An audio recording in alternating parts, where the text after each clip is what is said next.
तो राजश्री किचनमध्ये आपलं स्वागत। आज आपण बनवतोय शेवग्याची शेंग। त्याच्यासाठी मटेरियल मी हे आलं लसूण बारीक करून घेतलंय, खोबरं भाजून बारीक करून घेतले, काही मसाले वापरणार आहे आपण। तर त्याच्यात पहिले इथं तेल घेतलं, तेल गरम झालं की आपण त्याच्यात मोहरी टाकून घेऊया। मोहरी छान तडतडली पाहिजे। त्याच्यानंतर जिरं,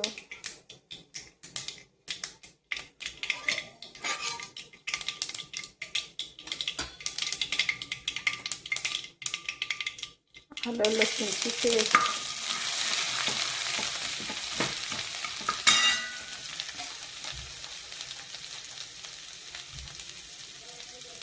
नंतर हे खोबरं भाजून मिक्सरमधून बारीक करून टाकलेलं।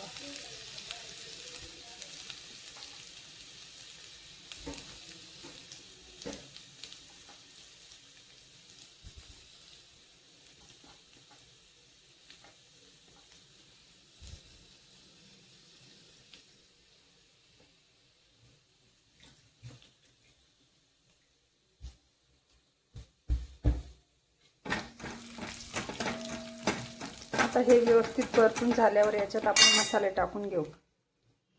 हळदी, लाल तिखट, काळा मसाला,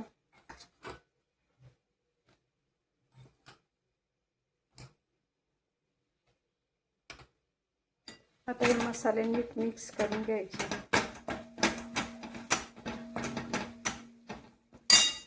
ही जी शेवगा आहे ना, ही आपण याच्यात मसाल्यात टाकून घेऊया।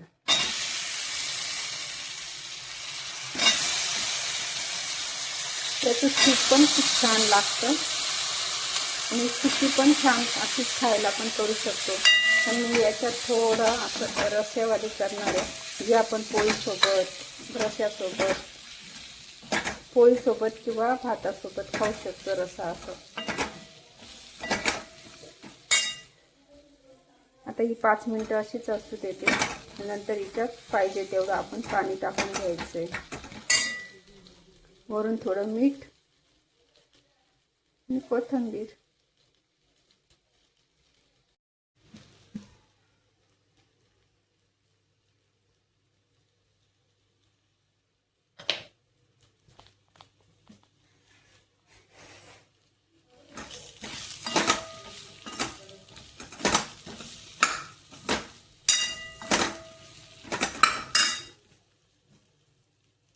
तर ही थोडी मीठ तेलात व्यवस्थित मिक्स झाल्यानंतर आपण याच्यात आता थोडं पाणी टाकून घेऊ। पाणी शक्यतो गरमच वापरायचं।